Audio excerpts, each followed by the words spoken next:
I'm very excited to say we're headed out to London, England for a fight card. Fights taking place at the O2 Arena. It's a very stacked card. In fact, I'm very, very intrigued to see a couple of these top prospects throw down this upcoming weekend. I'm even more excited to announce we're coming off another profitable event. For the year 2022, we are now 14-5 on all official plays.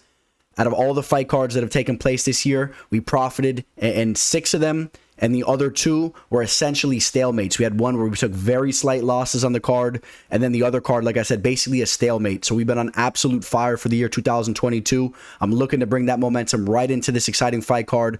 As you guys can tell, I'm very pumped about what's been going on here as far as our results and just the way that 2022 has taken place. A lot of exciting fights. We're going to be recapping UFC Vegas 50, of course. We'll have timestamps below. And with no further ado, like I like to say, hit the music.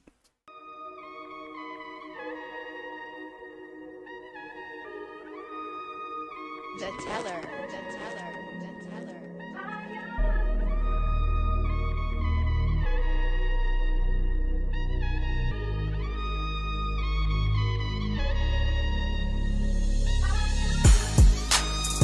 It's another day, left jab, right jab, this is MMA. Mixed martial arts, quick body parts, undefeated when I pick 'em. Who the champ, who the victim, looking in my crystal ball, I predict the winner. Never stop fighting, if you lose, keep your chin up. Know how the game go, I'm a smart fella. Welcome to the show, this the MMA fortune teller.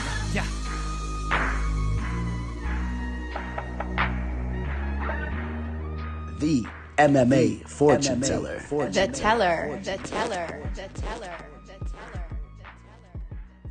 What is up, you guys? UFC Fight Night.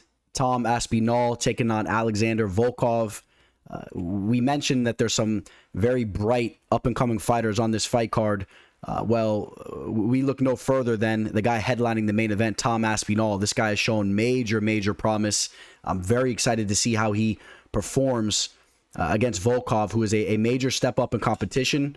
And we're definitely going to be getting deep into that fight. But again, there's a lot of hot prospects on this fight card. It's more than just Aspinall.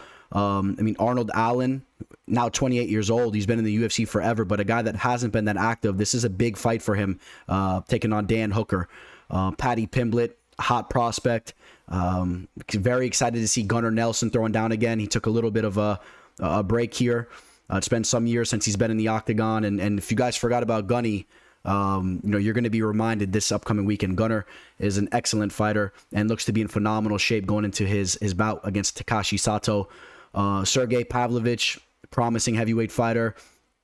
Paul Craig throwing down. Now, we remember Paul Craig said he's only going to be fighting throughout the rest of this year, and then he's going to retire. So I'm interested to see how things progress here. Obviously, if he loses, I think that decision becomes a little bit easier for him. But he wins this fight, he's going to mess around and end up pushing his way towards the title if he continues just to win these next couple bouts that are ahead of him, maybe 2 or 3 away from really getting up there. Jack Shore versus Timur Valiev, top prospects. How about Muhammad Makhachev? If you guys don't know about this guy, man, he's 5-0, but has a lot of victories as an amateur. This is one of the hottest prospects in all of MMA, and he's taking on a very tough test in front of him and Cody Durden. I mean, like I said, just full of prospects on this card. Cory McKenna, I'm very high on her, taking on Elise Reed. Nathaniel, the prospect Wood, taking on Vince Morales, who's coming off a big victory. And then Ilia Topuria taking on Jai Herbert. I'm high on this card. I rate this fight card overall. I think I'm going to give it a B+.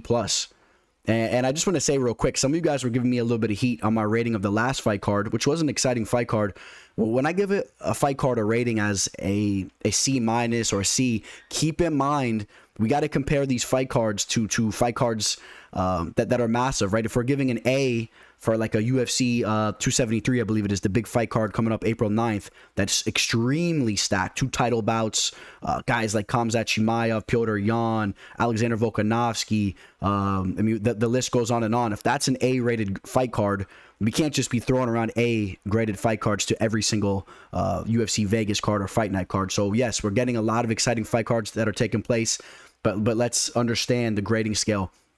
So when I give this fight card a B or a B plus, that's an excellent rating. I really feel we have a stacked fight card ahead of us here.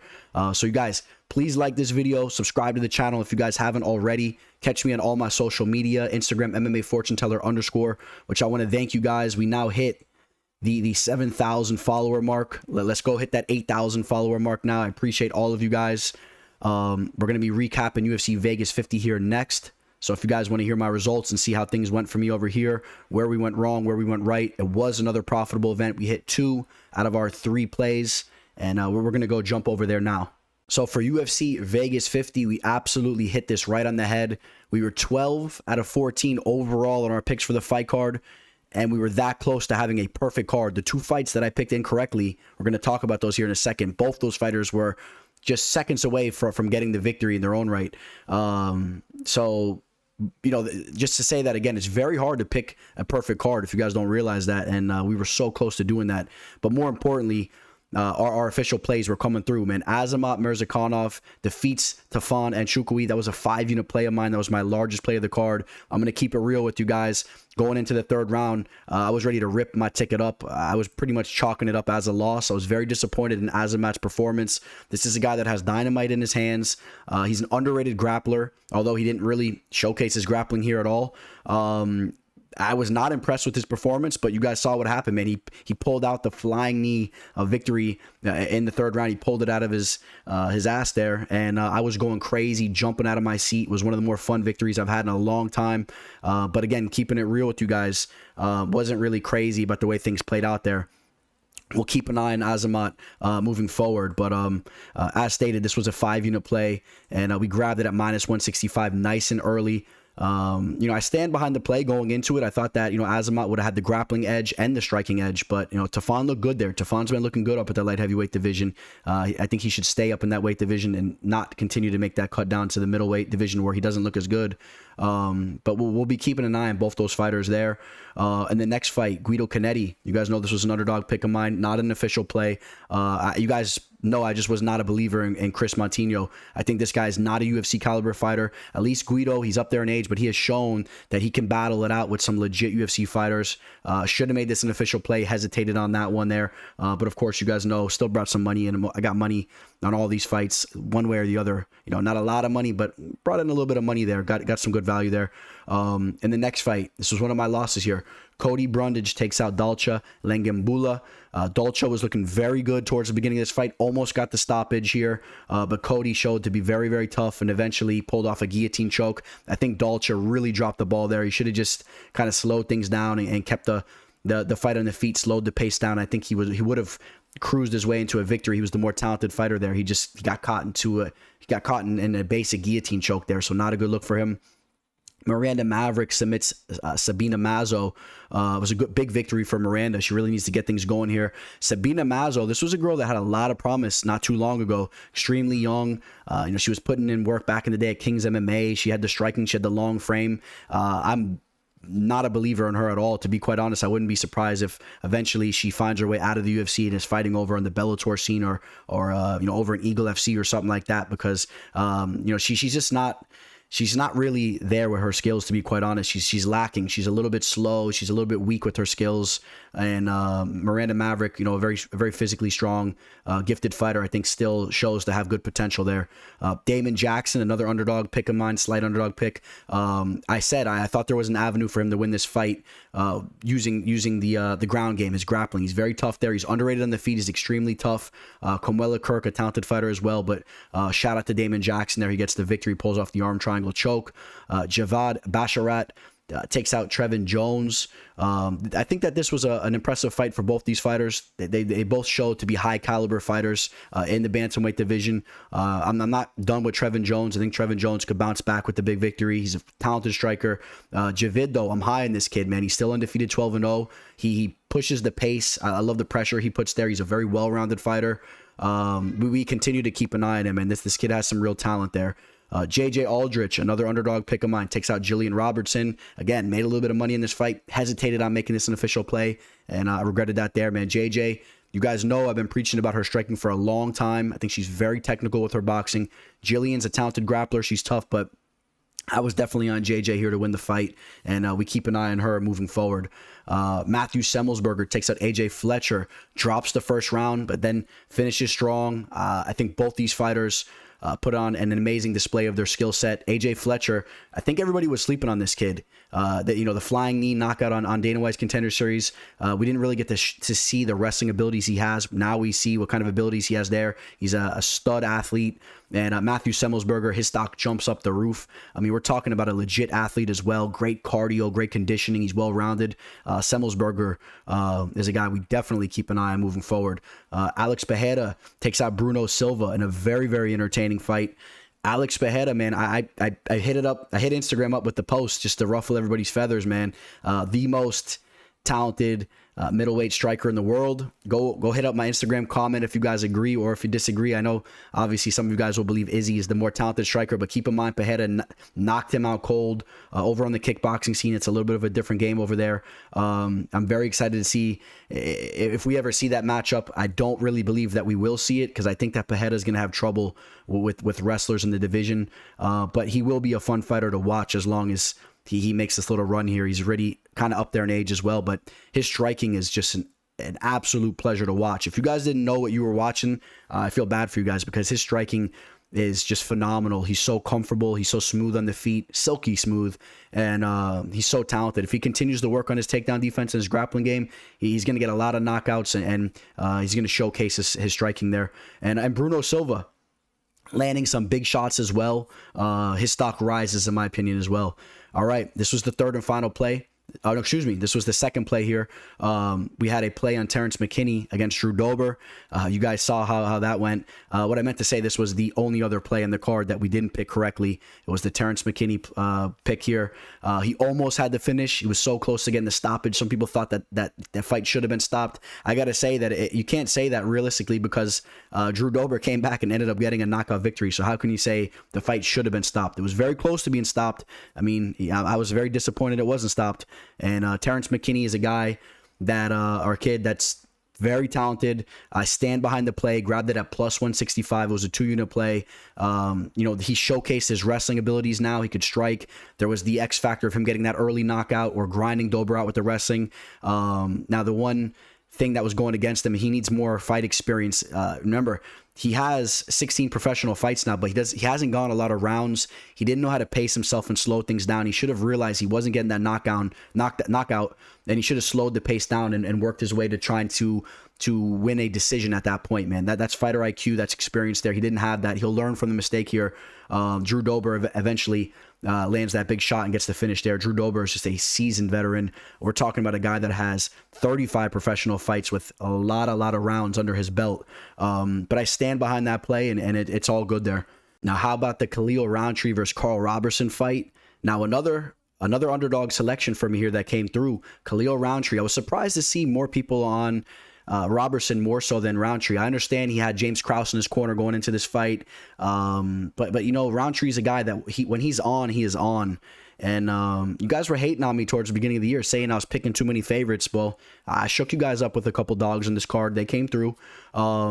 Now, Roundtree, like I said, this is a guy, when things are going good for him, they're going very good for him. A phenomenal striker. How about that body kick he landed as Robertson was grounded?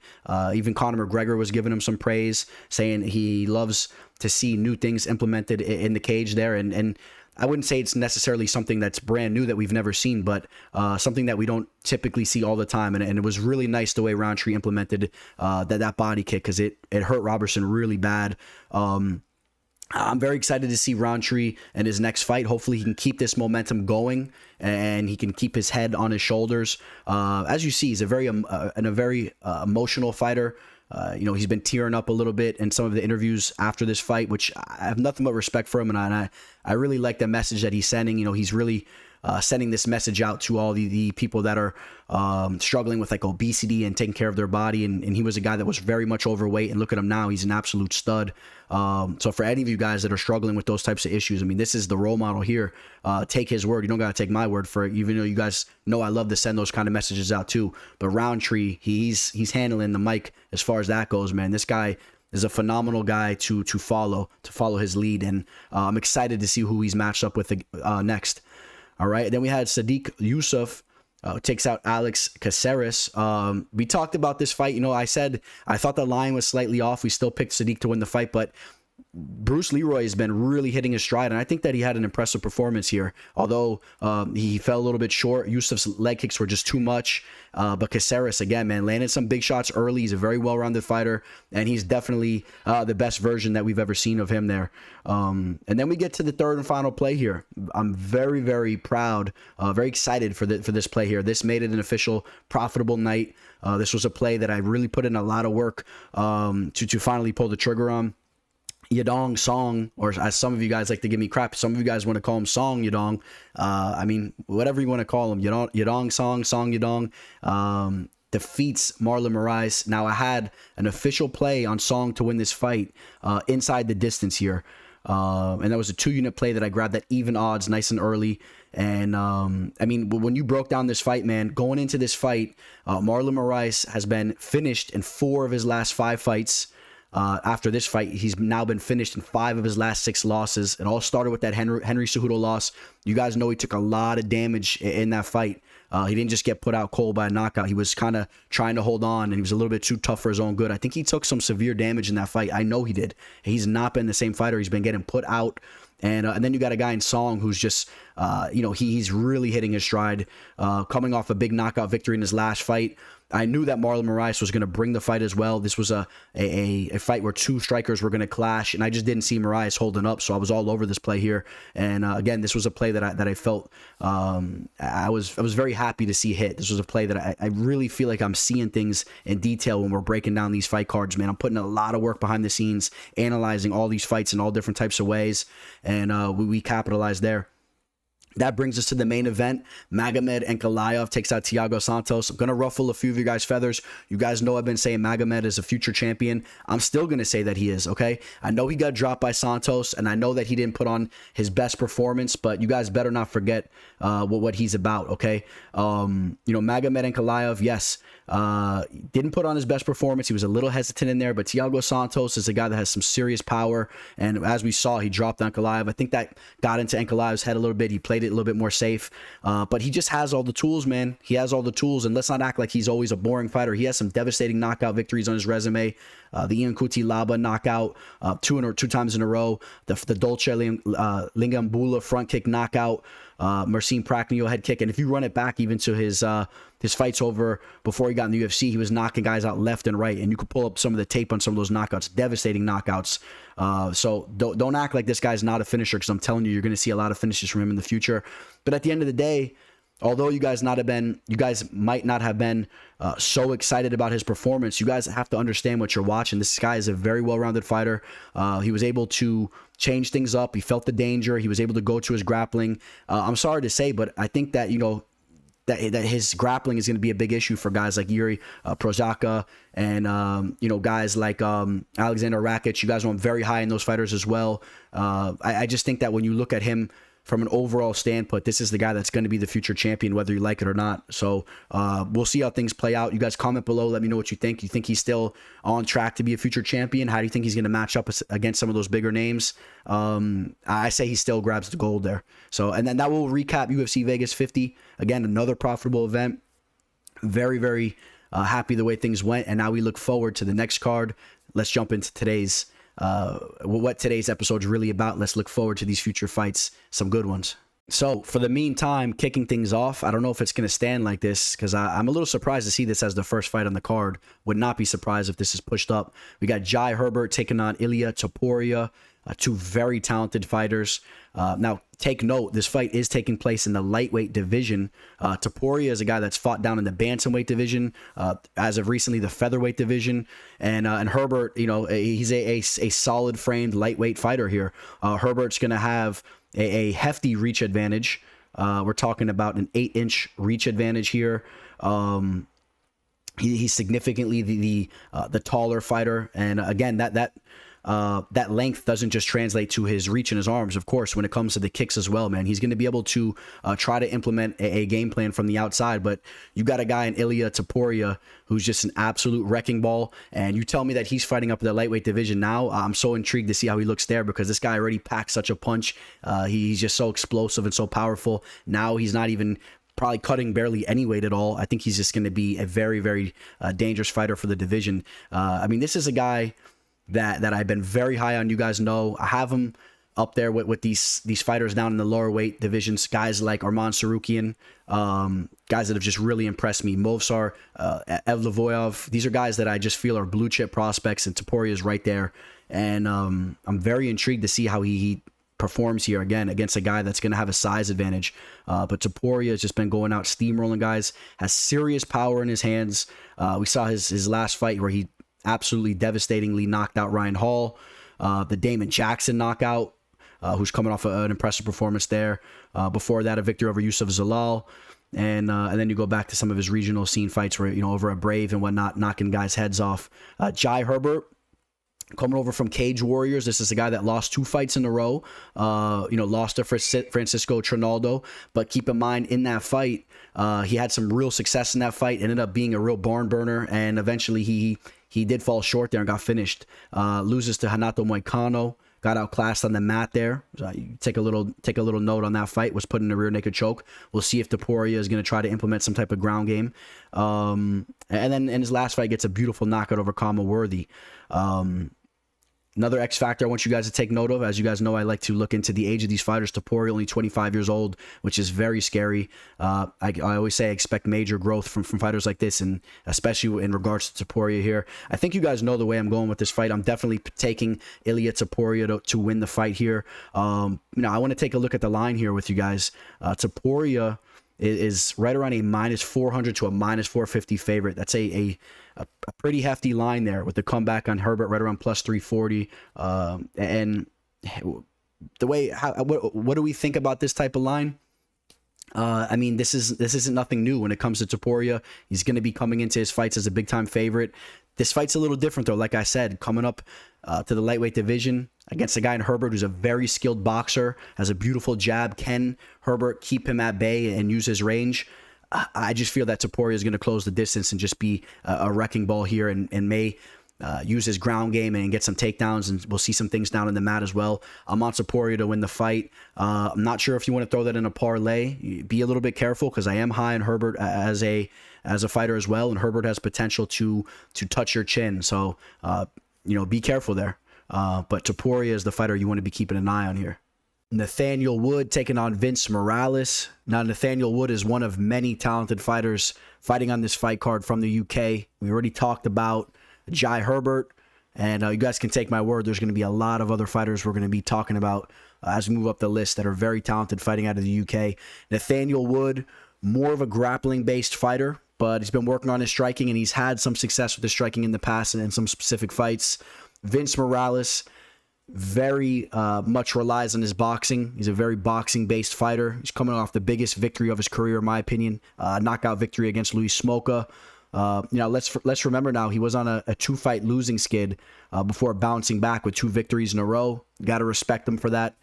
He stuck to the script. He believes in himself. At one point in time, if I'm being quite honest, specifically coming off that knockout victory loss that he took, it was against Chris Gutierrez, I believe, when he chopped his legs down. If I'm being honest, I kind of felt that Vince Morales wasn't a UFC caliber fighter. We talked about how he relies on his boxing very much. That's his base. Well, you know what? He has good technique with his boxing, but he's not necessarily the quickest with his hands. He's not the most physically gifted. And, this is a fighter that's came up short in a lot of big matches. His loss to Domingo Pilarte on Dana White's Contender Series show. Losing those 2 fights. I believe those were his 2 first fights in the UFC. He did have a victory against Aman Zahabi that he came through in. Let me double check this right here. So he lost his Dana White's Contender Series fight, then he bounced back with the victory over in the Bellator scene. Got styled on by Song Yadong, and then had that victory over Aman Zahabi. But, he has losses to Benito Lopez, Domingo Pilarte, as I mentioned. Chris Gutierrez, a little bit more of a talented fighter.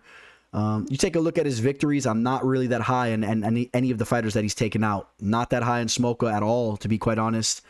Draco Rodriguez, not that high in him. He was very hesitant in that fight. Draco could have took that fight, but he was on the back foot the entire time. And Aman Zahabi, of course, he's from a family, has a brother. I'll just cut to the chase. His brother, man, one of the best coaches of all time in MMA, but Aman Zahabi's not necessarily the most talented fighter. So I mean, there's no real track record of success here. Nathaniel Wood, at least on the other hand, he's shown to be very talented with the grappling. And John Castaneda looking good as of recently, had a big victory. Andre Ewell, I mean, I guess if we're being quite honest, not the most substantial record on him as well. Got caught by John Dodson, lost his last fight to Casey Kenny, but we know Casey is a very, very talented fighter.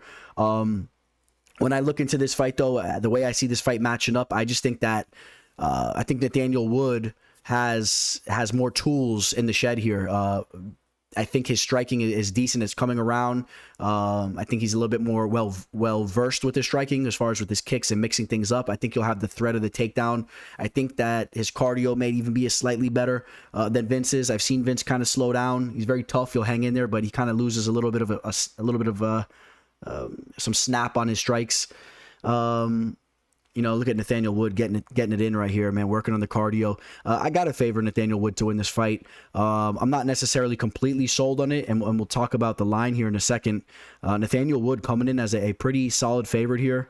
Right now, he's... and I don't know why they have the Ludovic Shalinian versus Nathaniel Wood line, because this was actually his last fight where he was really able to use his grappling against Shalinian, who's a talented grappler in his own right. Again, showing the skills that Wood possesses down there. Now we have the newer line here, and Nathaniel Wood's up to a minus 300 favorite, a 3-1 favorite.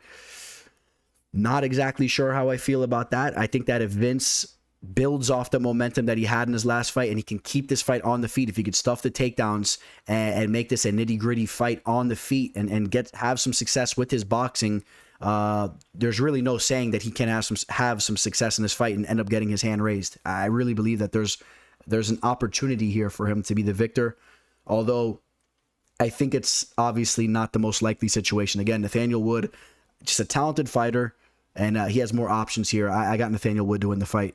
Cory McKenna taking on Elise Reed. Cory McKenna, as some of you guys know that follow me over on Instagram, I've put a little post out about her a couple weeks back, a month or so ago.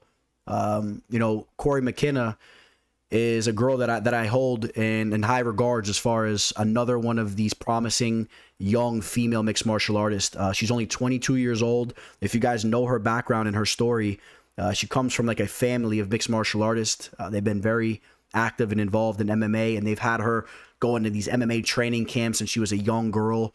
Whenever you see that type of stuff, you really got to pay attention to it. You guys know I've harped on this in the past. We talk about that new generation of top talent in MMA. A lot of these fighters, for the most part, they're going to start to be fighters that have been training MMA from when they were very, very young. I like to use AJ McKee as a prime example of that. Fighters that were born into the life. Well, I think Cory McKenna has been involved since she was in her very early teens, if not before that. She's still only 22 years old, extremely young. As of recently, she had that victory on Dana White's Contender Series against Vanessa Demopoulos. Absolutely dominated her down on the mat, controlled her there the entire fight. And then in her last fight, she took out, she took out Kay Hansen. Kay Hansen was a girl that a lot of people were hyped up on as well, but has really hasn't been having that much success. Now we talked about Cory McKenna traveling the world, her parents sending her off to different places around the world to continue to sharpen up her skills. Well, as of recently, for the last couple of years, she's been working with Faber over at Team Alpha Male.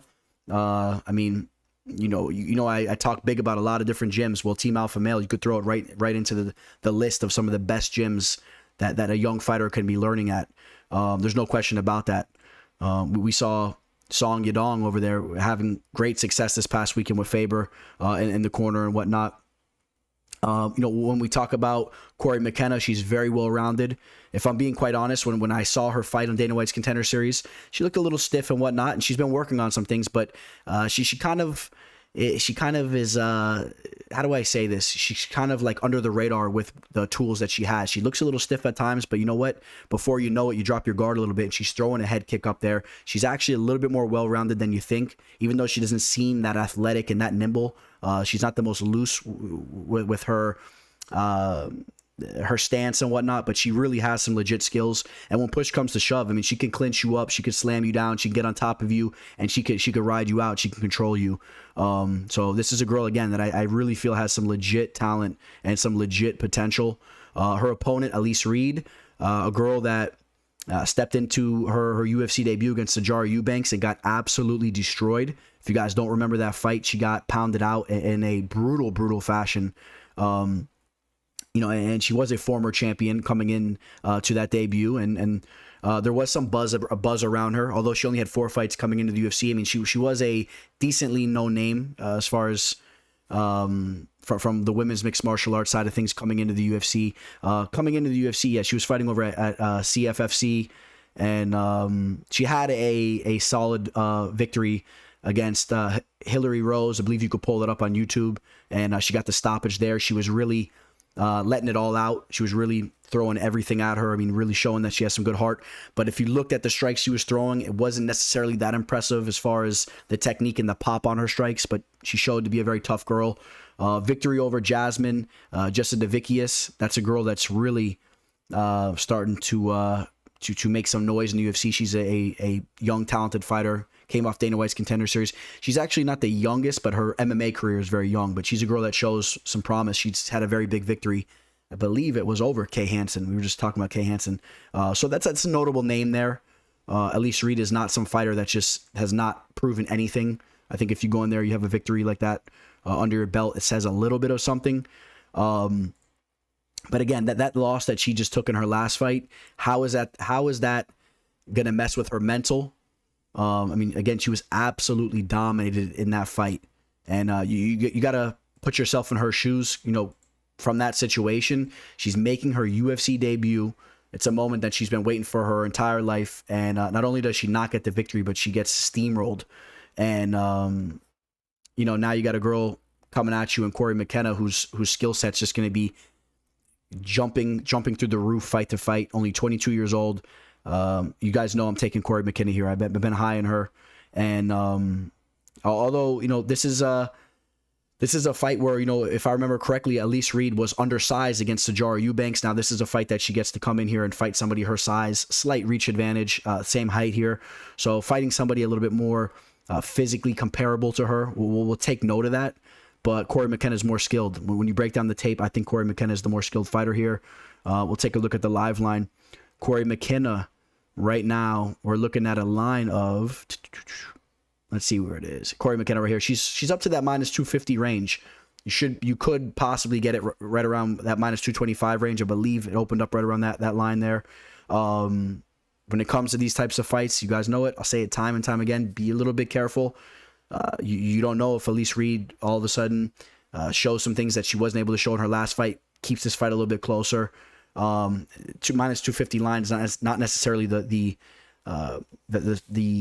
best of lines to grab a fight like this, but at the end of the day, don't be surprised if Cory goes out here and actually does some serious damage to Elise Reed in similar fashion to what Sajara Eubanks was able to do. There's some potential for Cory McKenna to have a coming out party here and have a big victory. There's real potential for that.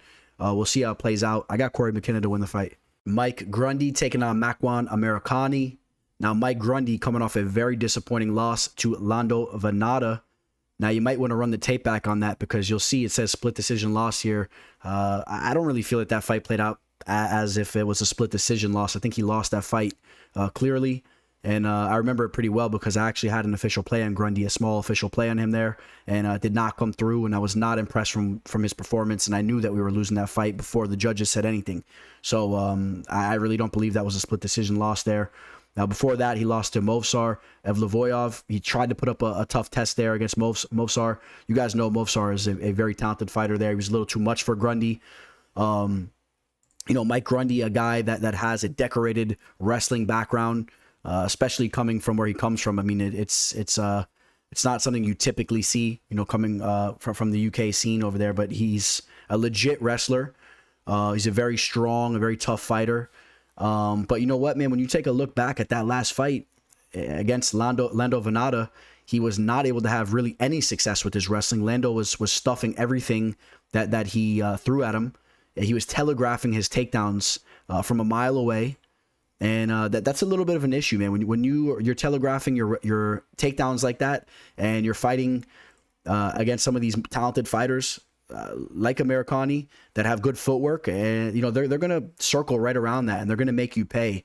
And I really have no question that Makwan has that type of potential. I know that he's only won one of his last 5 fights, and we can run the tape back even a little bit on him. Look at him here. Look at his Tapology picture, man. You gotta love it, Mr. Finland. But I know he's only won one of his last 5 fights. But listen, Leroy Murphy, a very underrated fighter, a very dangerous fighter. Edson Barbosa, you know the deal with him. The Shane Burgos loss. Shane Burgos, a ferocious fighter, and he's been fighting some tough fighters here, man. Makwan is a guy that has a lot of tricky and crafty submissions in his arsenal if you go down to the mat with him. So even if Grundy forces some of those takedowns and almost has some success but puts himself in a vulnerable situation, do not be surprised if Amirkhani pulls off some nasty type of anaconda choke. We've seen him pull 2 of those off in the octagon. I believe Amirkhani is more of a striking-based fighter, but he actually has been showing signs of really working on his wrestling.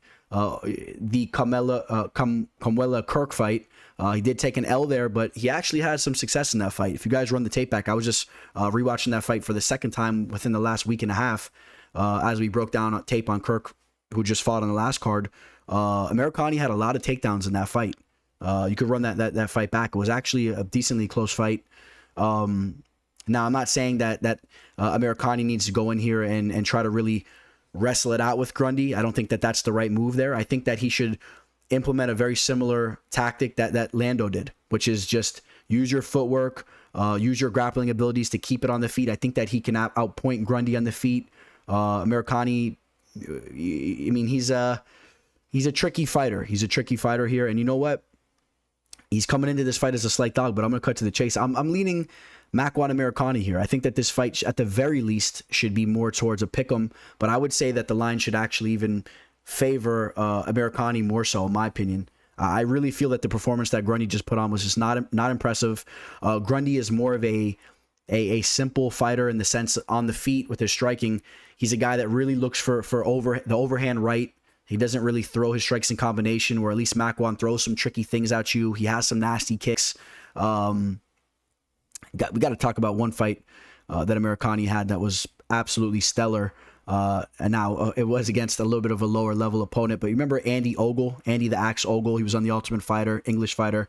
You want to talk about one of the most entertaining finishes. I mean, that fight was just an amazing fight. I saw that live. It was over in, I forget what country it was. It was in a fight that it was a card that took place in Europe. If you guys don't mind, I'm going to check it out real quick. It was in Stockholm, Sweden, and Makwan literally ran across the cage and finished Andy within 8 seconds.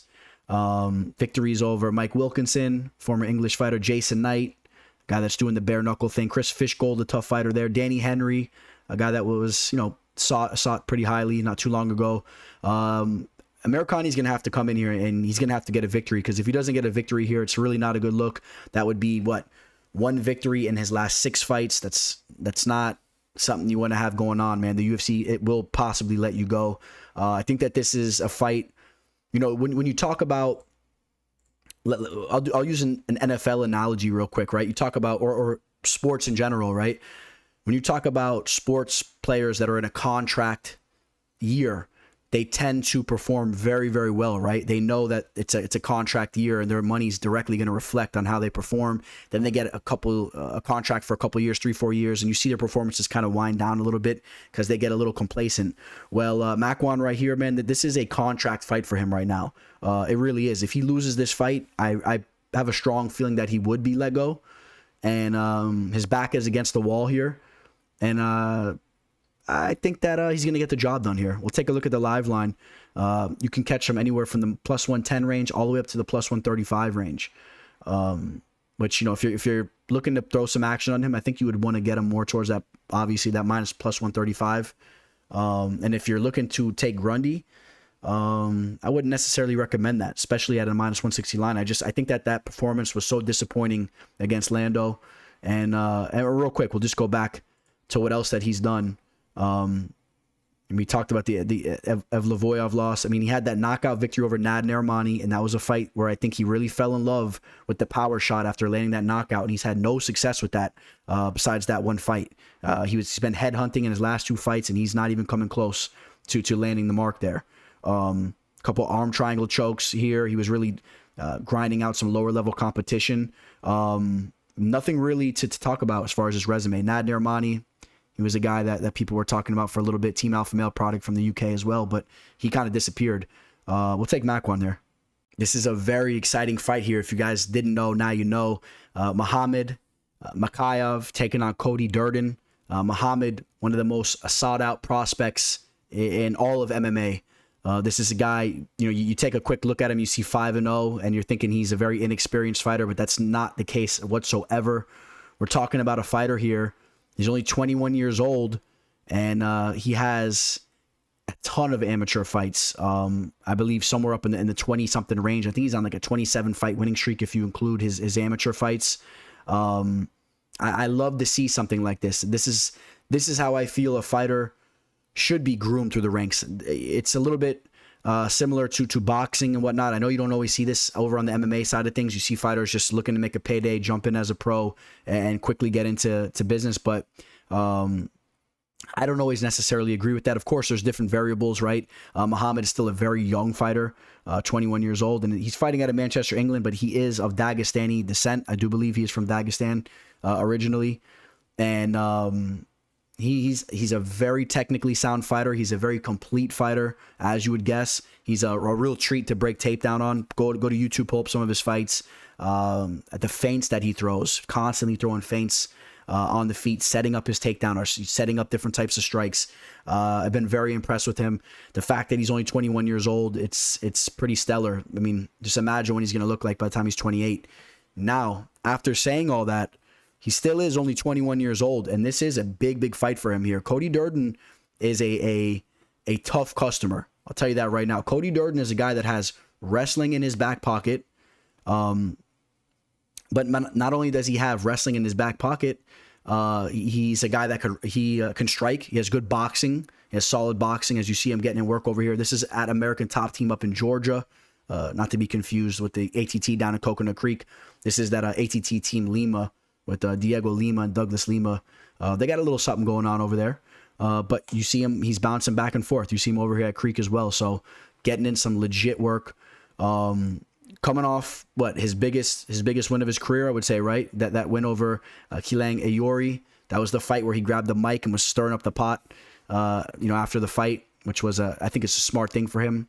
Grab that mic and say anything to get people to remember you. You want to make some money. You want to hang around the game.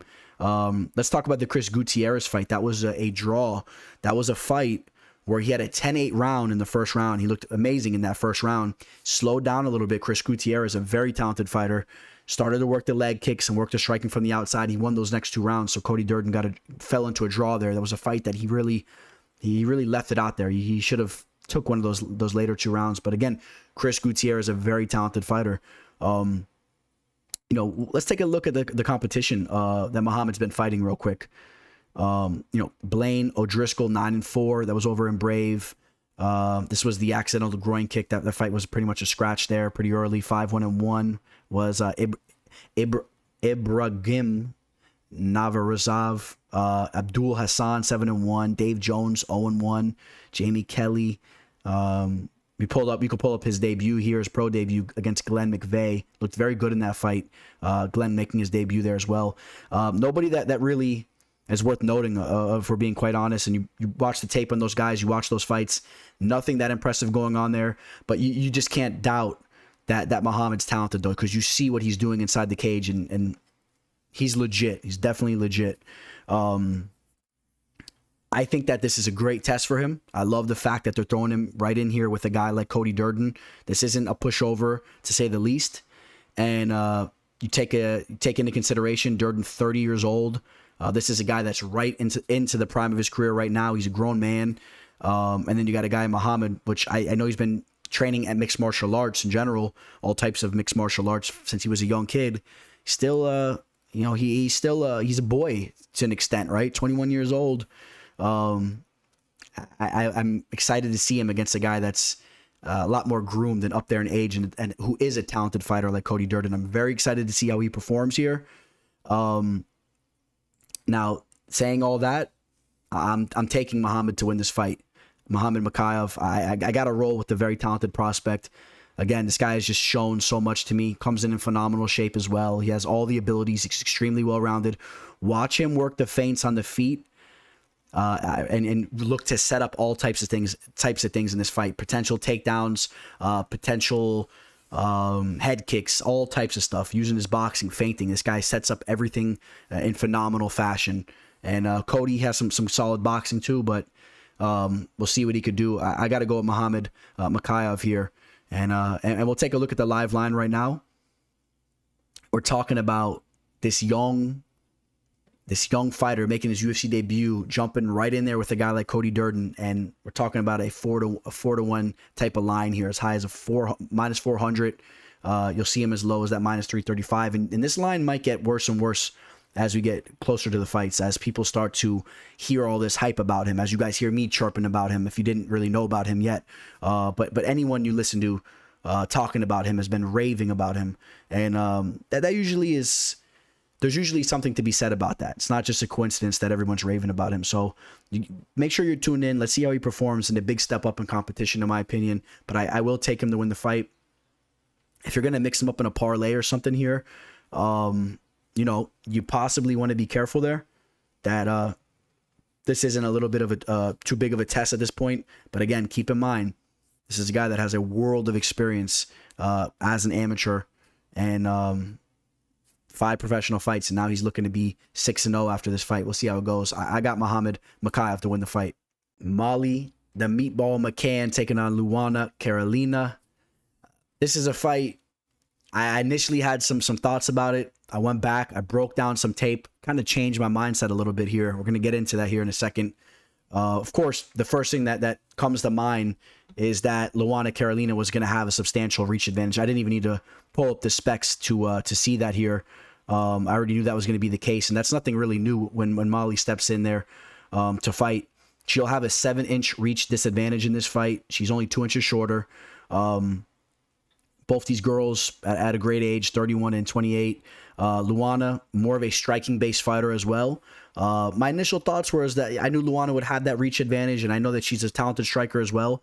And I thought that she might have been the fighter that I was going to favor to win here. As soon as I started breaking down tape, pulling up the Lupita Godinez fight, pulling up all these fights, just kind of analyzing how she fought. Of course, the Ariane Lipsky fight didn't last long. She got caught in that knee bar very quickly. Although you can't really gather too much from that. She made a little bit of a mental error in there. But really, when I look into her fights, the fight that I was kind of diving into was the Lupita Godinez fight. And I know she showed some real heart, and she was able to take those last 2 rounds to pull the fight off. But I wasn't that impressed with the strikes that she was throwing out, man. When you see the technique on her punches, there's no real pop on her strikes, man. It's not her. She has nice long arms, but you don't even see, they're not nice and straight strikes. She kind of has these, her technique is a little bit below par, in my opinion. She's a tough chick. She can bully some girls around. She has good heart. But Molly McCann has shown that she's an extremely tough fighter. We talk about Molly in that last fight against Ji Young Kim. That was an excellent performance by Molly. It was a very, very close fight. It was a fight that I had pretty much tied up going into that 3rd round. Whoever was going to dig deeper was going to take that fight. And, I had some small money on Kim in that fight. Not an official play, just some small money on her from a value standpoint.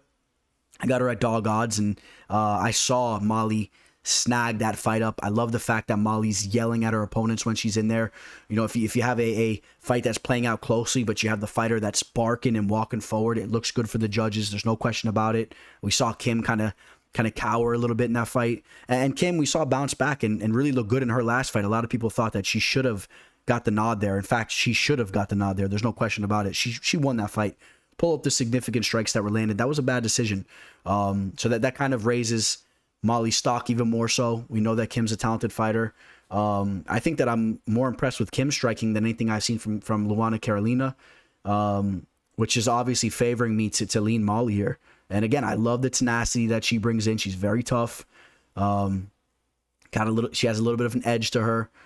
We know that she was training with some training partners here going into this fight. Of course, Paddy Pimblet. We'll be talking about him in a little bit. Molly has some legit pop on her strikes. Her boxing is her base, but she's a girl that when you watch fight, she actually has some legitimate pop, and you don't always see that with every female fighter. And Molly can crack. You know, she's a little girl, but she can crack here, and that's why I'm leaning Molly McCann here. I think that Molly will close the distance. She'll work her way to the inside, and she'll land some heavy shots here. Luana will try to pump the jab and try to keep her at bay from the outside, but I think Molly will have the more crisp and harder sounding and harder landing shots that will look better for the judges' scorecards, and she'll dig deep, and even if this fight plays out closely, that will be the slight edge there in my opinion. So yeah, I am picking Molly McCann here to win this fight, and we'll take a look at the line. It's a very close fight here. Molly McCann right around a -130 right now. Luana Carolina right around a +110. The line's very close, and I will take Molly McCann to win the fight there. That's my pick. We got some big-time prospects throwing down in the bantamweight division here. I'm very excited for this fight. This fight is one of those types of fights, you guys know, one of those types of fights that I talk about. These fighters are just legit prospects that I just get very excited to see go in there. I'm excited to see what kind of steps they could take. Jack Shore, no question about it. He's 15-0, phenomenal grappler.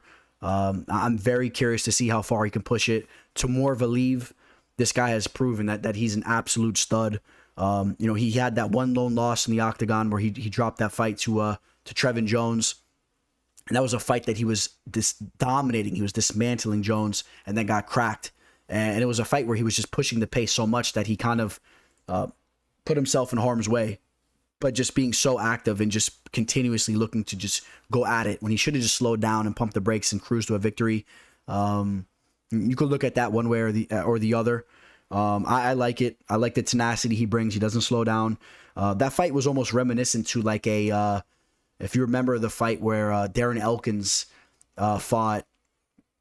Oh God, man, my memory, boys. I'm crunching so many numbers and stuff over here, man. I should know this guy's name right away. He was Mirsad Bektik. There we go. Mirsad Bektik, one of my favorite fighters back in the day. And if you remember, Bektik was just pushing the pace, dominating. Should have just slowed down a little bit, but he ended up putting himself in a vulnerable situation. That's kind of how the Valiev fight was against Trevin. And Timur learned from that fight, man. Bounced back with some big-time victories. The Ione Barcelos fight was a big victory for him in that fight. Dug deep in the third round, was more active. Timur Valiev, this is a guy, I was watching documentaries on him as he was making his UFC debut, even I think right around before that too. This was a guy that was very respected. This guy, you know, a real Dagestani fighter. You can pull up videos of him on YouTube, putting in work over in Dagestan. I mean, this guy comes in a phenomenal shape. Absolutely. There's just no quit in this guy. He does not slow down whatsoever. This guy can go, I think he can go 6-7 minutes nonstop, man. Great volume in his fight. So that's something you have with Timur. This guy will not slow down. Jack Shore comes in phenomenal shape as well. Could really push the pace with his grappling. Love the nickname Tank, man. Big shout out to Tank Abbott there. Jack Tank Shore, the Tank. And now stylistically, this is a very intriguing matchup because Jack Shore, he's been dominating a lot of guys that are not necessarily the most polished with their grappling. And, you know, Shore will rip you down to the mat and he'll really work you down there. Well, Timur Valiev, I mean, you guys already know the deal. A Dagestani fighter. Timur is not a guy that is not easy. First off, he's not a guy that's easy to track down and get a hold of, even put your hands on. And then even if you do, I mean, he has all the techniques and abilities to stuff your takedown like it's nothing. So I'm kind of curious how that plays out. I have a feeling it might be a little bit of a stalemate with the grappling. I wouldn't be surprised if this fight ends up playing out a little bit more so on the feet. And, you know, I might have to be standing correct here. I was mentioning earlier, I do believe I mentioned earlier that they had the line for Ludovic Shalinian against Nathaniel Wood. Excuse me there, because that's the reason why it was on here. I was mixing up Jack Shore and Nathaniel Wood. Of course, you guys can easily see why I would mix those two fighters up. But just to clear the air up on that. So now Jack Shore was coming off that big win against Ludovic Shalinian, used the grappling to pull things off when things were getting a little, I wouldn't even say shaky, but when things were just kind of steaming up a little bit on the feet, was able to get the fight down to the mat. And Shalinian's a tough grappler there too. Before that, split decision against Hunter Azure, who was just released by the UFC, a tough wrestler from Arizona. Rear naked choke victory over Aaron Phillips. Rear naked choke victory over Nolan Hernandez. Do not believe he's fighting in the UFC anymore. And then a bunch of finishes over on the Cage Warrior scene. Not a lot of notable names. You got Von Lee there. Not a lot of notable names whatsoever. So something to keep an eye on there. We'll take a look at their physiques here. Jack Shore, 2 inches taller, 4-inch reach advantage for Jack Shore. Now, this is not something that's new to Timur Valiev whatsoever. That's what his frame is. He's a fighter that's a little bit more stocky and short for the division. I don't expect that to really throw him off here. We'll cut to the chase here. I'm going to take Timur Valiev. This guy just can really push the pace. I think he could avoid the ground attack and the ground game of Jack Shore here. And I think this fight will play out in the feet a little bit more so for the majority of this fight. And I think that Valiev just throws so many strikes out there. He works the leg kicks. He works the boxing. He's in and out. He'll just be landing at a higher volume. And you know what? Maybe Valiev even gets a takedown. Maybe he sneaks in a takedown on Shore. Shore tries to use some jiu-jitsu skills. And maybe Valiev even gets the better of the grappling exchanges. I'm very excited to see how that plays out. Now, Timur Valiev, right now he's right around a -145, with Jack Shore at a +125. It's a close line. This is a fight, man, where if you really favor one fighter or the other, you're pretty much getting good value one way or the other for the most part. I'm going to lean Timur Valiev, but this is a fight, man. You break down tape, you could kind of bounce back and forth with who you're going with. You could see some avenues of victory for both these guys. But Timur stands out more so to me, and I'll lean Timur Valiev. Nikita Krylov taking on Paul Craig. Now, Paul Craig already mentioned that he's already peeking over at retirement. He said that he won't be fighting past this year, which I was definitely disappointed to hear. I'm a big Paul Craig fan.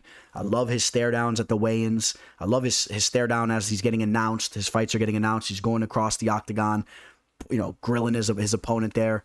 This guy brings in some real tenacity. Without a doubt, in my opinion at least, the highlight of his career was the fight against Jamal Hill in his last fight, where he literally ripped Jamal Hill's arm out of the socket or whatever he did. It looked like a flabbling chicken wing, and he was dropping bows from the bottom. And Paul Craig is just such I don't know if I want to say an underrated grappler. I think that we all kind of know the abilities that he brings down there. But for those of you guys that don't know, you guys need to wake up. We're talking about one of the best jiu-jitsu players in the division in a long time. I don't know the exact numbers right now in front of me, but if you look at how many submissions we've seen in the division, I'm sure Paul Craig is right up there. And we could talk about his resume here a little bit. Dating back to his UFC debut, pulled off an armbar over Luis Enrique da Silva. To get finished, against Tyson Pedro and Khalil Roundtree early. Again, we know that Paul Craig has been working on his striking. His striking was obviously not his strong suit. Still isn't, but he's working on it. Pulled off that triangle choke against Magomed Ankalaev. I mean, you guys know the deal with that. 1 second left. Nobody's ever done that to Magomed. Magomed's lone loss. Triangle choke over Kennedy and Shekawu. Rear naked choke over Vinicius Moreira, a Brazilian Jiu-Jitsu black belt. And not just any old Brazilian Jiu-Jitsu black belt. The guy that's really highly regarded in that world, if you know the deal with Vinicius. Triangle choke over Gazmarad and Tigilov. And then the Jamal Hill submission there as well, where he just ripped the arm out. I mean, those are a lot of submissions right there. We're talking about a very, very dangerous submission artist here. So I did want to go over that, of course.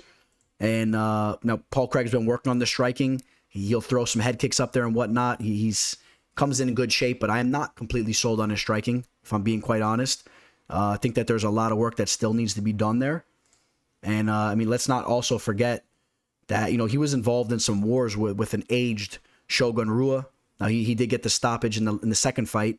Remember, now they had 2 fights. I believe the first one went to a draw, but it was a bad decision, if I remember correctly. But the fact that he even let both those fights play out closely, even the second time around, there was some parts of that fight that were getting a little chippy. I think that Krylov may decapitate Shogun. And real quick, shout out to Shogun. He's coming back to fight OSP, of Insane Peru. So that's cool to see. A little bit of a Tom Brady move there, making a comeback after kind of retiring from the game, or what seemed to be that he retired from the game.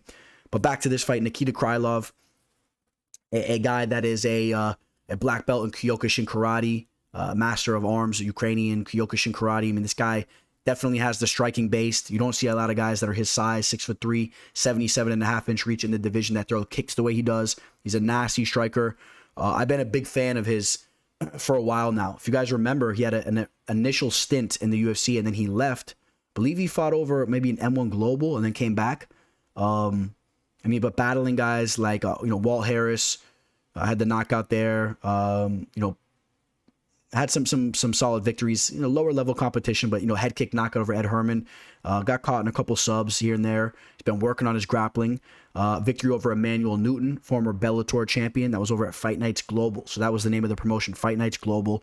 And he had 4 fights out of the UFC after he lost to Misha Serkinov, after he got caught in that sub.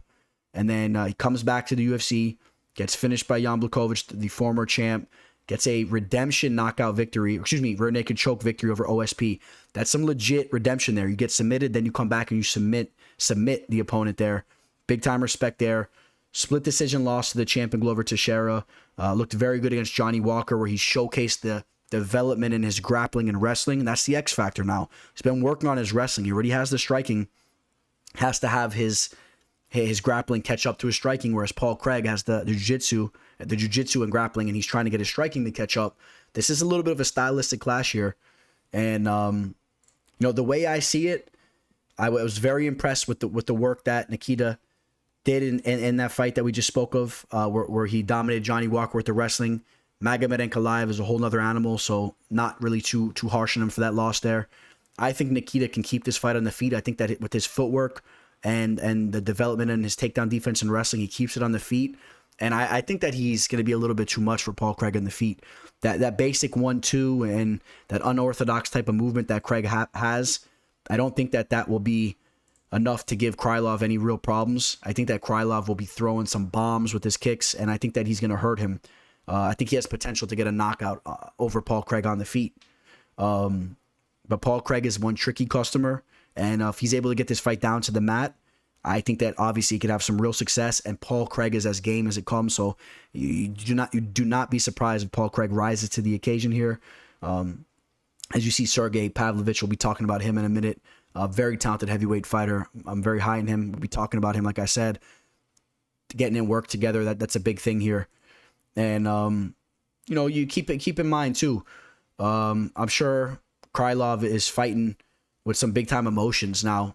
He represents the Ukrainian flag, but I do believe that he's actually Russian. He's from Russian descent, lived in Ukraine.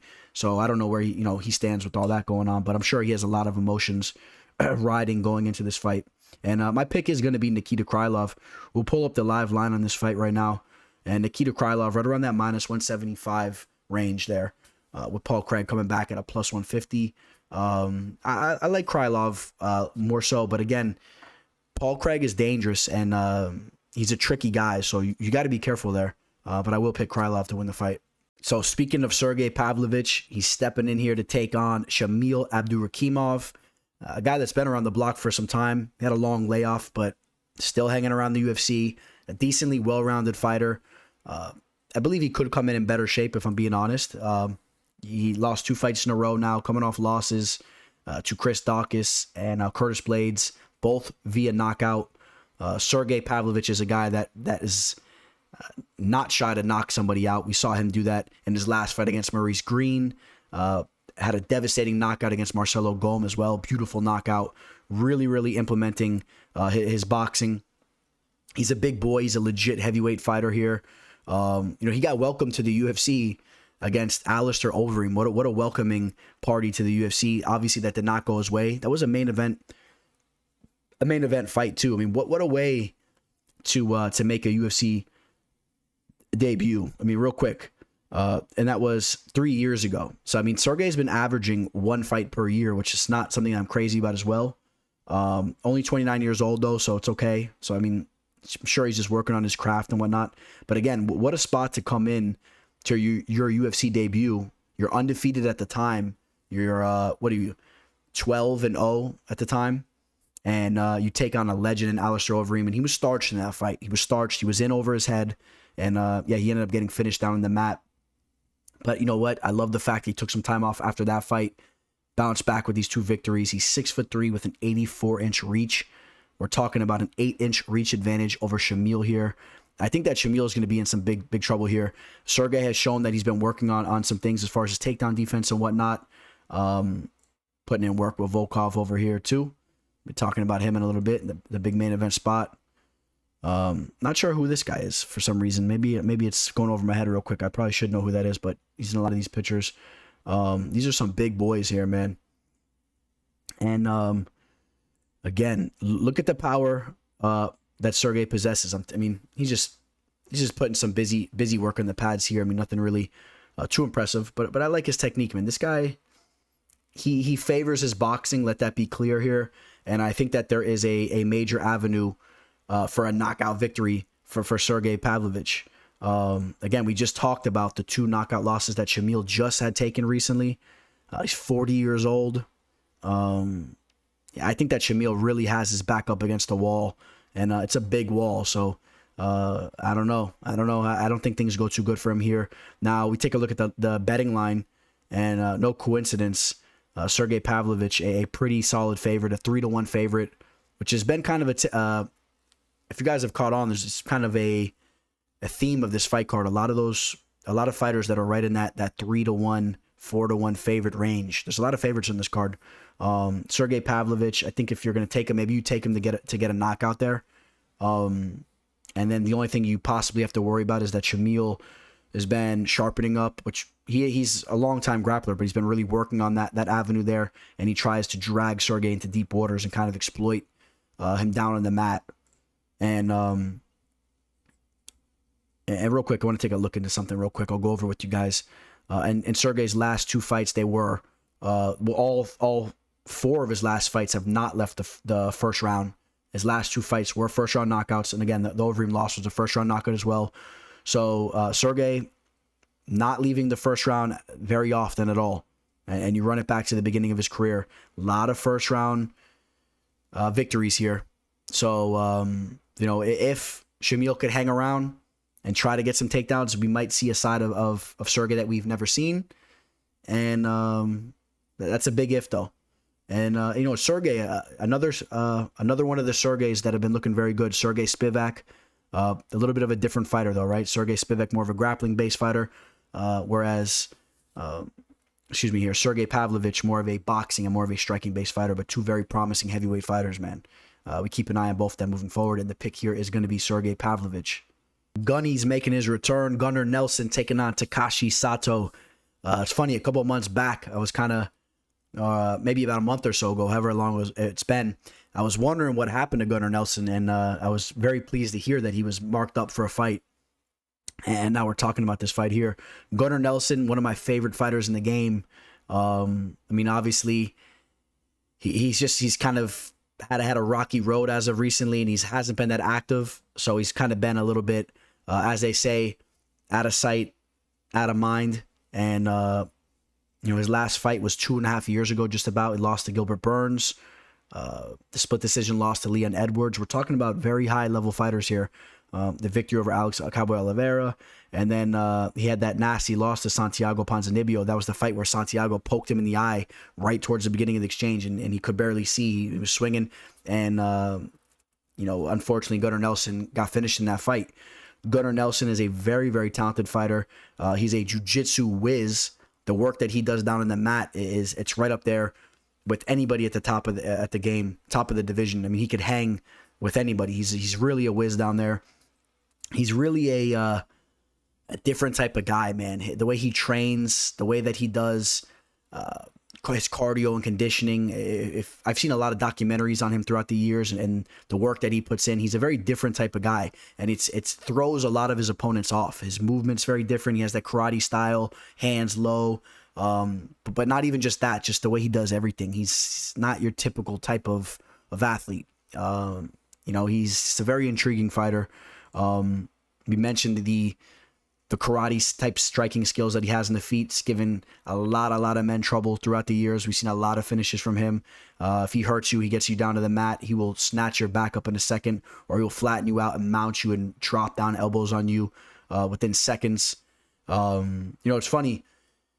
Gunny was always a guy that was really attached to the name of Conor McGregor. If you guys remember when Conor was making his big run and whatnot, as he bursted on the scene, they used to train together and whatnot. But you really never hear anything of Gunnar Nelson and Conor really together or doing any type of training these days, at least to my knowledge. If you guys can correct me there, hit the comment section up and let me know. But you see him over here with Bjorn the Mountain, a fellow Icelander. They don't mess around over in Iceland, man. They're cut from a different cloth, these guys. Gunnar Nelson is probably one of the smaller guys out there, and he's still a very solid dude. So again, we just keep in mind that Gunnar Nelson's a very well-rounded fighter. We're talking about a premier jiu-jitsu player over in MMA, nasty striker, and then he's taking on a guy in Takashi Sato. Takashi Sato is actually an underrated, solid fighter. He's a very well-rounded fighter. I've had the pleasure to watch one of his fights cage side. I've seen him fight live. And that was my memory, man.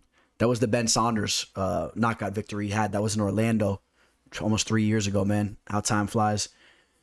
Takashi Sato has some power in his strikes. He's decently well-rounded. 31 years old, even though he hasn't fought really. Well, it's been over a year since he's fought. He had that loss to Miguel Baeza, talented up-and-comer. He had a knockout victory over Jason Witt before that. Still not that old, like I said, man, towards the prime of his career. I think that people are sleeping on Takashi here a little bit. I think that he does have something to offer. And he has been putting in work over at Sanford MMA, working on his wrestling with Greg Jones, one of the top wrestling coaches in the game right now. He's going to need to use his wrestling skills to stuff the takedowns of Gunny. He's going to want to keep this fight standing. I don't think he wants to play around with Gunny down on the mat. And, on the feet, he's still going to have some trouble in front of him with Gunny. But at least there, he'll have an opportunity to possibly land a big shot. Gunnar Nelson is a guy that's very aggressive. He brings the fight very much so, and sometimes it leaves him a little bit vulnerable to being hit with a counter shot. So you take note of that as well. Takashi maybe can catch him with a counter shot and maybe shake things up. Otherwise, tit for tat, I think that Gunnar Nelson's just going to be a step ahead, and he'll be the more superior fighter here. Nothing really going on with the frames. These guys are very similar here, and Gunnar Nelson will be the pick. And we're talking about another line, just like I said, right in that mid minus 300 range, even more towards the top right now. Action coming in on him up to the minus 380 range right now, almost a 4-1 favorite. So another big time favorite. No surprise here. I'm going with my boy Gunnar Nelson to win the fight. Great to see my boy Paddy Pimblet getting that co-main event slot here against Rodrigo Vargas. The UFC, without a doubt, is they're doing the right thing with Paddy, man. They're looking to set him up for some potential stardom.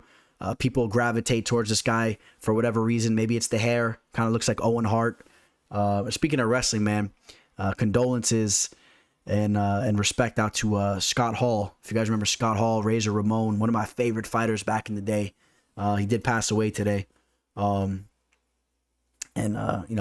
Just something I thought I'd mention there. But Paddy Pimblet, coming off a big-time victory over Luigi Vendramini. Keep in mind, he did get that knockout victory, but he was actually going through some adversity earlier in that fight.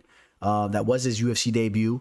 What I find very interesting with Paddy is I've been well aware of Paddy for a long time, and I was kind of wondering when he was going to get the call to fight in the UFC for a long time. I didn't understand why they were so patient with him. I felt like they could have signed him up and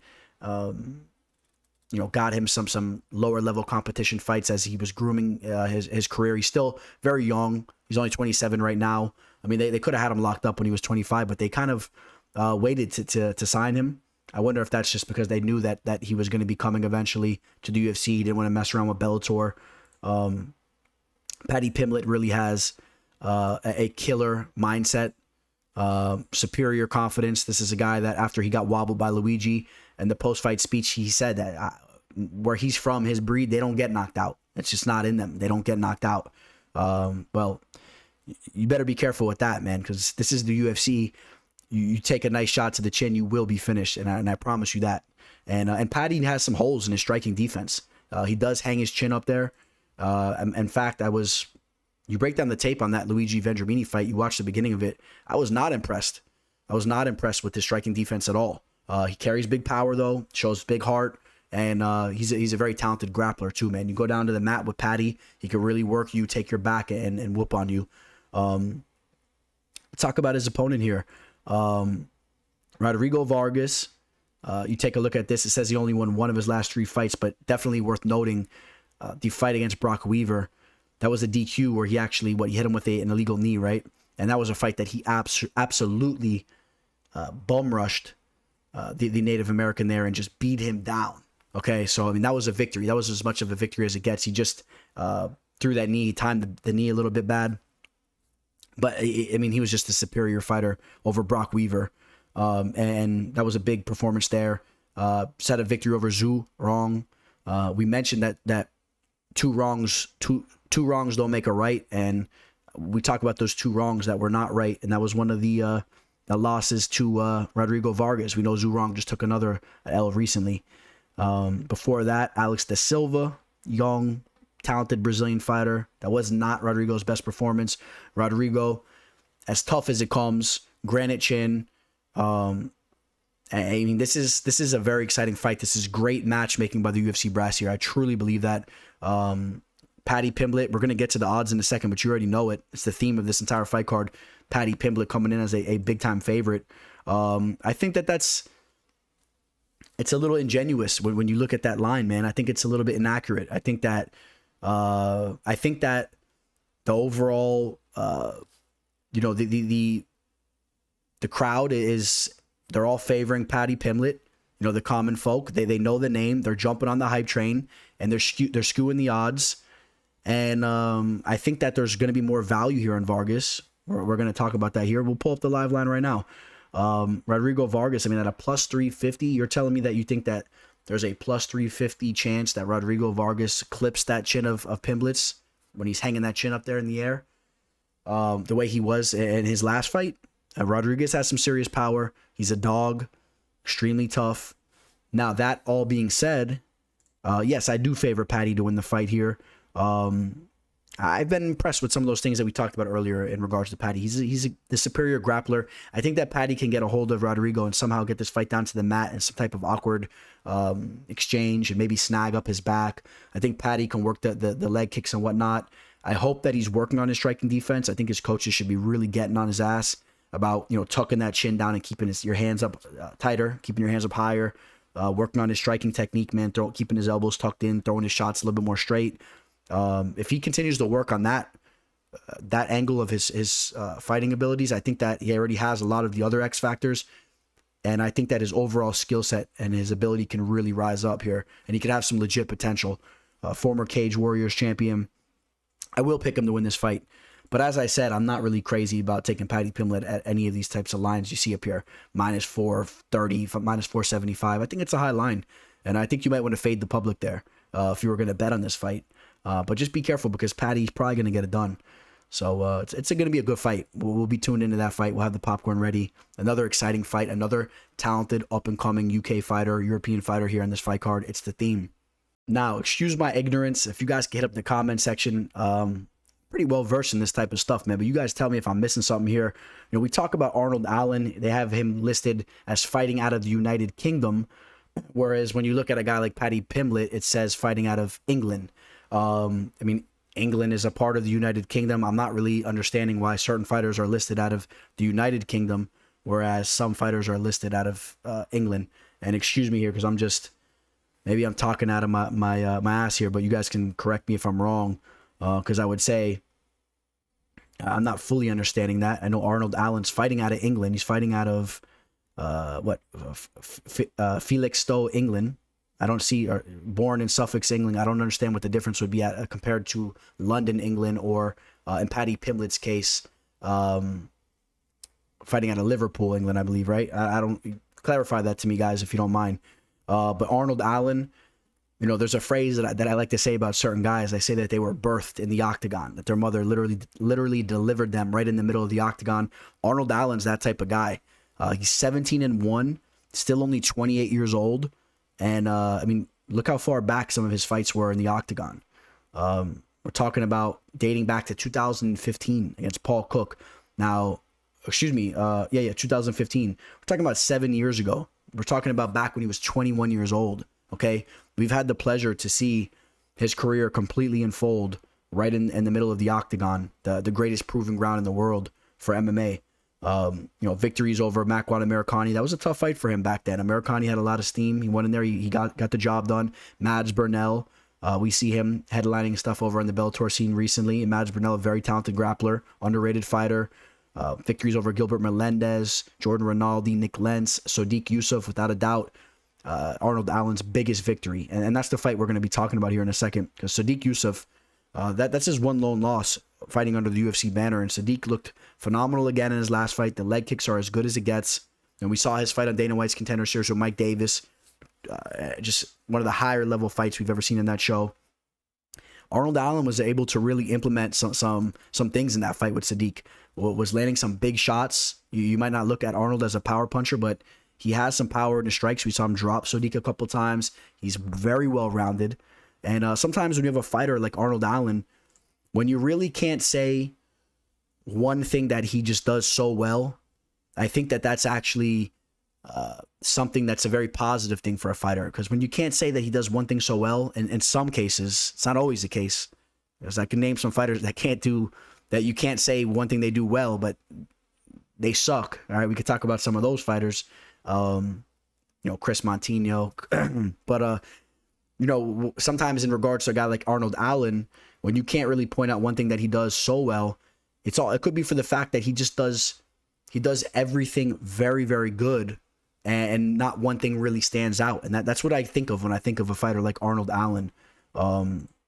He's a very complete fighter. He could do it all. Very physically strong. I don't know if you've ever seen his father, man. It's kind of interesting if you've ever seen his father. His father is I don't believe that's his father. It's not his father. It's one of his coaches, just so you don't get it twisted. I'll throw in a don't get it twisted to you guys. It's been a while. But if you pull up his father's a big dude, man. He's like a bodybuilder, a big jacked up guy. And Arnold Allen's much smaller than him, but I still believe he has that physical strength, man. It's in his genes there. And I'm very excited for this fight because you guys know Dan Hooker is absolutely no joke. Dan Hooker, a guy that is not scared to take on any test. But I mean, we just saw Dan Hooker take on a short notice fight with Islam Makhachev 4 months ago. Got finished in that fight. But who's not getting finished by Islam right now? And Islam is hitting his stride right now. Before that, Dan Hooker styled on Nasrat. Now that fight loses a little bit of steam. Nasrat's really not been looking that good as of recently. I don't know exactly what's going on with Nasrat. He was a guy that really had a lot of promise, seemed to just drop back into a lower gear, man. And I know that Nasrat's been dealing with some things in his personal life. You got to wonder about that. But you know what? That does take a little bit of steam out of what Dan Hooker's been doing as of recently. Before that, he gets knocked out by Michael Chandler. Dustin Poirier digs a little deeper in those later rounds, but what a fight that was. The Paul Felder victory. I'm very high on Dan Hooker. We know, he fights out of City Kickboxing. Very talented with the striking. Very, very tricky leg kicks. He can work the calf kick. Beautiful boxing. Has a nice reach advantage, or a nice reach for the division. And he's going to have a 5.5-inch reach advantage going into this fight. He's going to be 3 inches, or 4 inches taller than Arnold Allen here.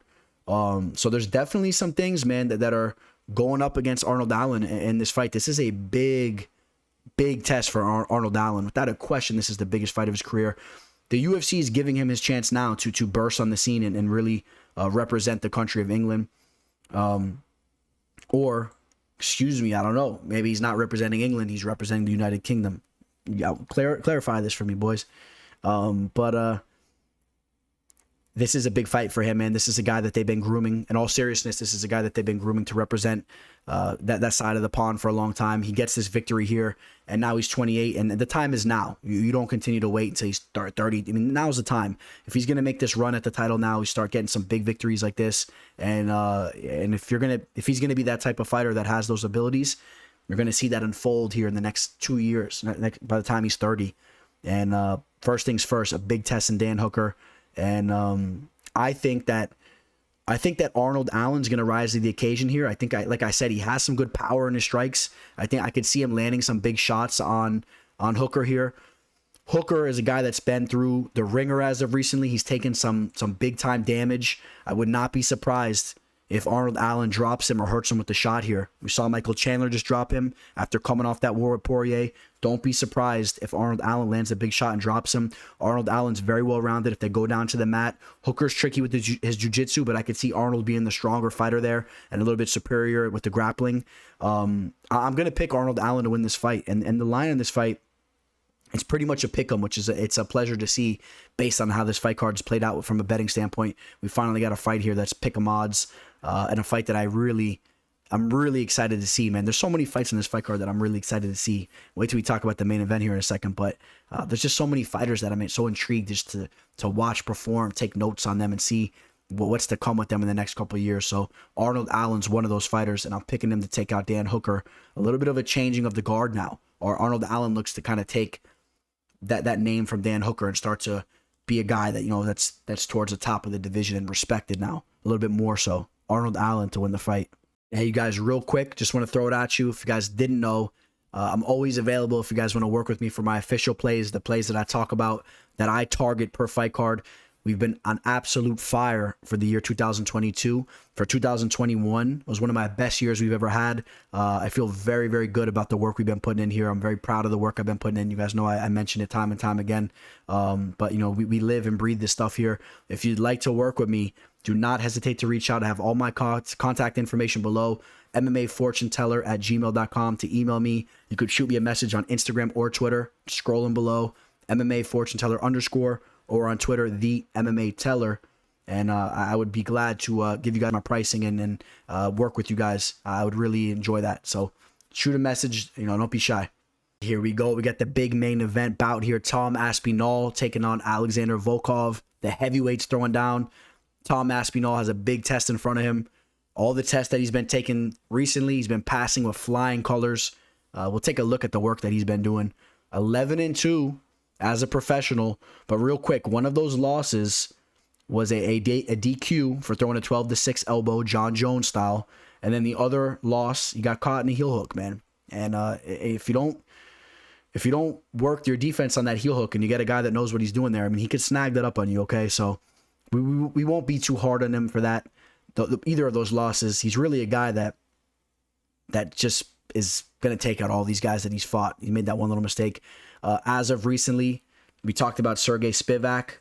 Sergei Spivak got roasted by Tom Aspinall. Andrei Arlovsky, a guy that's been winning every fight that he's been fighting as of recently, which is so strange. But Tom Aspinall just bullied Andrei Arlovsky, just beat him across the cage and then snagged up the rear naked choke.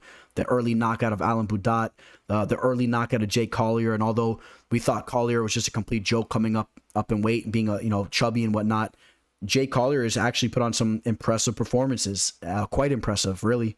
So although he's carrying that extra weight, and Tom Aspinall just starches him in there. We know Tom Aspinall has some professional boxing experience. Tom Aspinall is a guy that moves like very, very few men do for the division. It's very similar to a guy like Cyril Gane. In fact, I think that Tom Aspinall actually moves much better than Cyril Gane. I think the footwork's even better. He looks to me like a middleweight or a light heavyweight fighter. And the boxing is just beautiful, great footwork. He knows how to land that big shot. And it's funny, so he actually lists himself at 11-1-1, so he doesn't even count it as a no contest for that one loss. I find that funny, but and then we talk about his opponent, man, Alexander Volkov. Alexander Volkov, man, is a legit fighter, man. Alexander Volkov is as dangerous as it gets. This guy, if you're not up to par with your striking and you're going to be locked into a cage with this man, he'll put it on you. I mean, we've seen him in the Derek Lewis fight basically breaking the statistical stat record for the division at that time. Although he did get caught with seconds to go in the fight, it was a crazy fight. But let's not disrespect the work that he's put in throughout the years. The frame is ridiculous. I want to show you how these guys match up. Two freakish fighters for the division. Volkov with an 81-inch reach. It's going to have a 3-inch reach advantage over Tom Aspinall. Going to have a 2-inch height advantage, so he can have a little bit of a length advantage with his legs. Volkov, I will favor his kicking game much more than Aspinall. I haven't seen too much from Aspinall from a kicking standpoint, although I know he does have a little bit something there to work with, but I want to see more of it. Volkov, though, beautiful body kicks, nice leg kicks. We saw Volkov go into his his last fight, right, against Marcin Tybura, and as of recently, he's been putting on a lot of weight, just coming in massive, and just he dominated Marcin Tybura. Marcin's been looking very good as of recently, and Volkov went right in there and steamrolled him, and he wanted to let everybody know that Cyril Gane lost does not define who he is as a fighter. Still has won 3 of his last 4 fights, knockout victory over Walt Harris, knockout victory over Alistair Overeem, the legend, and then Cyril Gane, a guy that should be the champion right now. I'm going to ruffle you guys up a little bit. He made a mental error in there, but Cyril Gane will be back. Come on, guys. Let's not get it twisted. Cyril Gane will be back. He'll be fighting for the belt. I expect to see Cyril Gane fight a guy like Tom Aspinall, maybe a rematch against Volkov. We're talking about the cream of the crop here. We're talking about some of the best heavyweight fighters on planet Earth. Volkov, a guy that I was watching way back in the Bellator days from the beginning. I was always very high on him. If you guys remember, he had that Stingray tattoo. That was pretty dope. But for whatever reason, he chose to just completely tat over it with some type of giant samurai. I mean, we're talking about a fighter that I admire, man. I have a lot of respect for Volkov, which is why I'm so excited for this fight, because I think there's a good amount of variables in this fight, and I think that this is such a big test for Aspinall, and I'm curious if he's going to pass the test here. Now, so my pick for this fight, I'm picking Tom Aspinall to win this fight. I think that the footwork, the fluidity of his athletic ability, the way he moves is going to be a little bit too much for Volkov. Volkov's going to be a little bit more stiff. He'll look to close the distance and land some big shots, but I think Aspinall will have great footwork. He'll move around, and there's the X factor that Aspinall cracks him with a knockout shot. I mean, we saw Derek Lewis knock out Volkov, but understand that Volkov does have a granite chin. He was a little bit more gassed when he got knocked out in that fight, so depending on how you look at that, but Aspinall can put anybody out. All right, anybody. So there's absolutely no reason why he can't put out Volkov, and that's what I favor happening. I think that Aspinall just works him with the boxing, but I don't think it's going to be as easy as maybe some people think. And in fact, I'm sure some of you guys are on Volkov here. I think Volkov has that potential to show Aspinall that there's a step up when you start to fight guys like him. And I'm very excited to see how it plays out. And I have Tom Aspinall to win the fight. We take a look at the live line. It's almost a pick'em. It basically is a pick'em, really. I mean, that's how we're looking at it. Depending on your sports book right now, there's been a little bit of action coming in on Aspinall. And it's a pick'em fight. So you pick your poison there. I like Aspinall to come through there. So that's my pick for the main event. All right, guys, as we close out, got to hit you up with the fun fact. We'll do a little shout out to Paul Craig representing Scotland. I find this one a little weird. I don't know. What do you guys think about this? This is a fact. Scotland has 421 words for snow. The word snow. They have 421 ways to say the word snow. Yes, 421. Some examples: sneeze, to start raining or snowing; fifi, you know what a fifi is? Fifi, to swirl; and flink drinking a light snow. Now you guys got to hit the comment section up and let me know if you know what a fifi is. Shout out to you guys that know what a fifi is. But I don't know what's up with Scotland and having all these words for snow, because I don't think you need that many, but for whatever reason they do. So that's the fun fact. Now, on a more serious note, the world's in turmoil. It's a crazy place. Make sure you guys are all being safe out there, and make sure you don't get caught up and all the stress and anxiety of what's going on in the world today.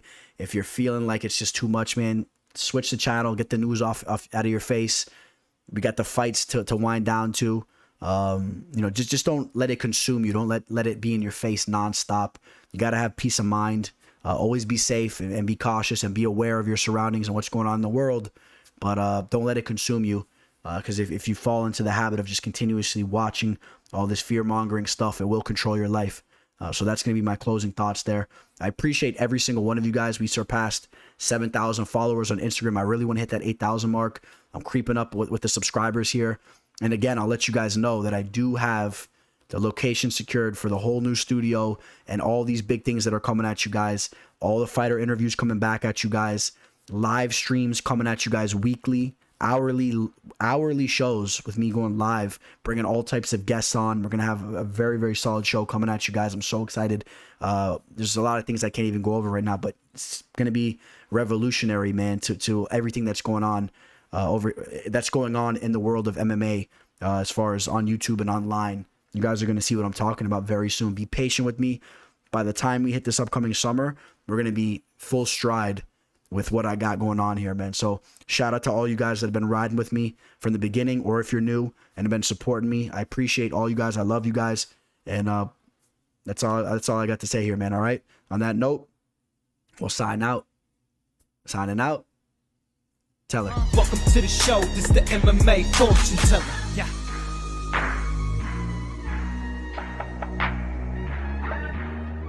The MMA fortune teller. The teller.